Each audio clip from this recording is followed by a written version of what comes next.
Seja bem-vindo ao Sobre Bíblia, seu canal de Bíblia de estudo aqui no YouTube. Eu quero conversar um pouco com vocês sobre um problema que eu vejo acontecendo e que eu não quero que aconteça mais, principalmente para aqueles que estudam a palavra de Deus.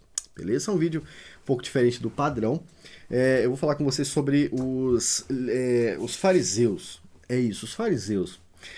Cara, a gente vê muita gente usando de forma errada os fariseus. Eu quero apresentar para vocês uma visão mais realista do que seriam os fariseus na época de Jesus e como eles estão presentes hoje. Isso que eu vou mostrar para vocês é com base em muitos relatos e muita gente que vem contar essa história para mim, e a gente vai pensar um pouco sobre o movimento dos fariseus, tá? Muita gente vai falar que os fariseus são aqueles crentes que acham que são super crentes. E, claro, isso é uma característica dos fariseus, mas não é a única característica deles, tá? Acontece que quando eu fico incomodado com o nível do conhecimento de alguém, eu tendo a chamar ele de fariseu para me defender dele, entende? Já repararam que é isso que acontece? Os fariseus, eles realmente achavam que eram superiores, tá? Isso é fato. Mas nem sempre as pessoas que são chamadas de fariseus se comportam como superiores. E isso é aí que está o problema, tá? Hoje, para a nossa cultura, ser fariseu é saber teologia. Saber teologia é se comportar como fariseu. Então, quando alguém ensina teologia, às vezes até de boa vontade, ele é visto por algumas pessoas como fariseus. Mas quem eram os fariseus? A primeira coisa, os fariseus eram um tipo de seita lá do século I, tá? Era um grupo de pessoas que realmente achavam que eram superiores aos outros, que tentavam viver de forma perfeita e que não eram tão perfeitos assim. A primeira questão importante sobre os fariseus é que eles não eram o que eles pareciam ser. Então, eles não eram santos, né? Eles inventavam leis, eles distorciam a lei. Por isso que é importante você entender que no Sermão do Monte, Jesus está contrariando os fariseus. Jesus está batendo de frente com a teologia deles, tá? Então, olha só, já tem uma característica diferente dos fariseus. Os fariseus não estudavam a Bíblia, eles inventavam suas leis. Eles pegavam a lei que já existia, distorcia e vendia como se aquilo fosse a vontade de Deus. Quando Jesus vem mostrando a verdade para o povo, os fariseus se revelam de verdade. E é aí que mora duas características muito comuns dos fariseus, que está presente hoje na igreja brasileira e que atrapalha o nosso crescimento. Atrapalha o crescimento do evangelho dentro das igrejas. Quem atrapalha são os fariseus. Mas é porque você não viu ainda, porque você não tinha visto esse vídeo. Porque a partir de agora você vai identificar os fariseus dentro das igrejas, tá? A primeira coisa, os fariseus tinham medo de Jesus. Eles tinham medo porque eles dominavam a massa. Então veja bem, os fariseus não eram os mais instruídos, eles tinham medo, tá? E por isso perseguiam Jesus. Então imagina o cenário, que eu vou criar o cenário agora que é muito comum para vocês, tá? Os fariseus são os religiosos que estão dominando a massa. Eles inventam as regras que eles querem, eles dominam o povo com as suas histórias, com a sua tradição, com aquilo que eles acham que tem que acontecer, né? Por exemplo, lavar o talher é mais importante do que alimentar o corpo. Foi uma ideia do fariseu. Isso é mais importante do que aquilo. Descansar no sábado é mais importante do que aliviar a dor do aflito. Entende? Os fariseus, eles tinham medo de Jesus porque Jesus veio mostrar o que a palavra de Deus mostrava. Então, quando Jesus começa a pregar o evangelho dele, e quando ele começa lá no Sermão do Monte, né, que demonstra um pouco do ensino geral de Jesus, eles ficam com medo porque agora tem alguém que está mostrando o que está escrito na Bíblia para o povo. Anteriormente, os fariseus tinham domínio sobre a verdade e agora alguém estava ensinando a verdade. Então, os fariseus, eles tinham medo da autoridade de Jesus. A gente tem lá em João capítulo 11, por exemplo, o texto que fala o seguinte: então os principais, os sacerdotes e os fariseus formaram conselho e diziam: que faremos? Porquanto este homem faz muitos sinais. Se o deixarmos ir, assim, todos vão crer nele e virão os romanos e tirar-nos-ão o nosso lugar e a nação. Então eles tinham domínio da massa e tinham medo que Jesus tomasse o lugar deles. Cara, esse medo não é tão comum dentro da igreja hoje, quando um membro comum começa a ensinar teologia e assusta o pastor, o nível de conhecimento dele é assustador e o pastor fica com medo, esse é o fariseu, o pastor nesse caso, tá?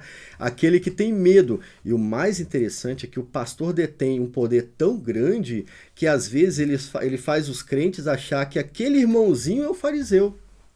É isso que acontece, entende? Há uma distorção da realidade para que as pessoas julguem de fariseu aquele que está tentando ensinar e não aquele que é o fariseu de verdade, que não quer que as pessoas aprendam a verdade, né? Então, os fariseus eles tinham medo e inveja de Jesus por causa disso. Pô, Jesus fazia milagres, Jesus operava sinais e, além disso, Jesus ensinava a Torá para o povo. Os fariseus eles não ensinavam a Torá para o povo. Quando Jesus vai criticar os fariseus lá em Mateus 23, ele fala isso, né? Os fariseus eles vão longe fazer novos discípulos. E quando eles fazem novos discípulos, aquela pessoa se torna 2 vezes mais merecedor do inferno do que eles. Isso tem a ver com o ensino, tá? Tem a ver com o ensino. Então, para de achar que o fariseu é a pessoa que estuda teologia. A pessoa que estuda teologia e ensina a Bíblia não é o fariseu. O fariseu é justamente aquele que se opõe ao ensino da Bíblia, aquele que se opõe ao ensino teológico. Olha só, você está ensinando os meus membros, você está abrindo os olhos dos meus membros. Então eu não vou deixar você falar, eu não vou te dar oportunidade, né? Tem igrejas que as pessoas que sofrem falar comigo é de oportunidade, né? Você não vai ter mais oportunidade de subir aqui e falar da Bíblia. Eu não vou deixar você pregar, eu não vou deixar você orar em público mais, porque você é muito melhor do que eu. E mais, agora eu vou te chamar de fariseu. Eu vou falar que todo mundo que estuda teologia é fariseu. E só eu não sou. É assim que eles fazem, para calar aqueles que estão professando a verdade, como fizeram com Jesus, né? Lá em Mateus 12, Jesus tinha operado um milagre. Vocês lembram de Mateus 12? Jesus operou um milagre, né, no sábado. Os fariseus, contrariando Jesus, pediram que ele mostrasse um sinal de maravilha para crer em Jesus. Veja bem, Jesus tinha acabado de fazer um sinal. De repente ele tinha que fazer mais um sinal. Fazendo isso com o povo, eles estavam tentando desacreditar Jesus. Que é a mesma coisa que acontece em muitas igrejas. Então, cara, essa visão do farisaísmo é a mais comum dentro da igreja. É a mais comum e é por isso que a igreja não está crescendo. Porque as pessoas estão sendo impedidas de ser cristãs. Elas estão sendo impedidas de professar sua fé do jeito que está na Bíblia. De forma que se você professar a heresia que o pastor ensina, aí você vai ganhar um amigo para toda a vida. Mas se você mostrar que ele está errado usando a Bíblia, acabou. Você é morto, assim como Jesus foi morto. Cara, e isso é tão complicado porque eu vejo a igreja do Brasil paralisada por um monte de regras, um monte de dificuldade que não deveria ter.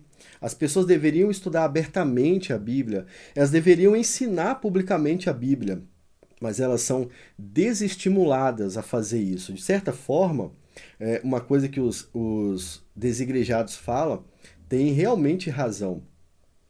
A igreja hoje é um lugar de manipulação. A igreja é o lugar onde o povo é levado para dar dinheiro, né? Toda a igreja? Óbvio que não. Até porque eu estou em uma igreja, eu não deixo isso acontecer lá. Se acontecer, eu dou um jeito de expor o próprio pastor ou a diretoria toda, tá? Eu tenho como fazer isso. Na verdade, todos nós temos que fazer isso, tá? Mas, de forma geral, a igreja se tornou esse meio para arrebanhar pessoas e manipulá-las, né, para que elas deem o seu dinheiro e o seu tempo. São 2 coisas valiosas. Agora, como é que a gente faz com esse povo? O que fazer com esses fariseus de verdade? Cara, não há o que fazer com esses fariseus. A gente pode orar para que Deus seja justo com eles, porque eles sabem de tudo. Então, eles precisam mesmo da ação de Deus na vida deles. E a gente pode ajudar eles influenciando a igreja, fazendo a igreja perceber que é mais importante estudar a Bíblia do que ouvir o pastor.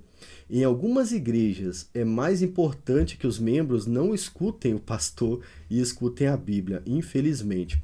E foi isso que Jesus acabou fazendo. Ele ensinava para a multidão, ele ensinava para o povo. Jesus não ficou tentando converter os fariseus, ele ficou focado no povo. E é isso que a gente tem que fazer. Nesse livro aqui, ó, eu trato sobre isso, ó. Nesse livro, cadê? Para onde que eu vou? Para cá, para cá, para cá. Esse livrinho aqui, ó, eu trato sobre isso, ó. Diário de Bordo 85. No Diário de Bordo 85 tem um capítulo específico sobre como influenciar a sua igreja. E para ficar mais fácil, como o Diário de Bordo é um livro caro, eu coloquei ele disponível em PDF e eu lancei um livro mais fino dele, onde eu só trato disso. Direto ao ponto com vocês, né? Para você ter acesso ao livro ou para você entender mais sobre isso, você tem que se manter aqui no canal, né? Que eu vou trazer mais coisas a respeito disso aqui. E também, se você quiser comprar o livro, o link está na descrição. Mas uma coisa que eu quero deixar bem clara para vocês é o seguinte: nós não podemos parar porque os fariseus estão no poder. Nós não devemos deixar de falar a verdade só porque o pastor impediu a gente de falar a verdade. Não é porque ele te impediu de falar a verdade que você vai parar de falar a verdade. O ato dele ter te impedido de falar a verdade é mais um motivo para você falar a verdade, né? Uma vez que Jesus é a verdade, se ele não está sendo exposto, e aquilo ali não é uma igreja. Então você tem que expor a verdade. Você tem que ser a favor de Cristo e contra os fariseus. E a principal coisa que a gente tem que fazer, expor quem são de verdade os fariseus, porque isso aí foi bem distorcido contra nós, inclusive, aqueles que estudam a Bíblia, e a gente precisa retomar o nosso caminho e continuar reformando a igreja. Então, estamos no período da reforma, esse tema tem tudo a ver com a reforma protestante. Fiquem todos com Deus, tem mais vídeos aqui no canal sobre isso e até o próximo. Tchau, tchau.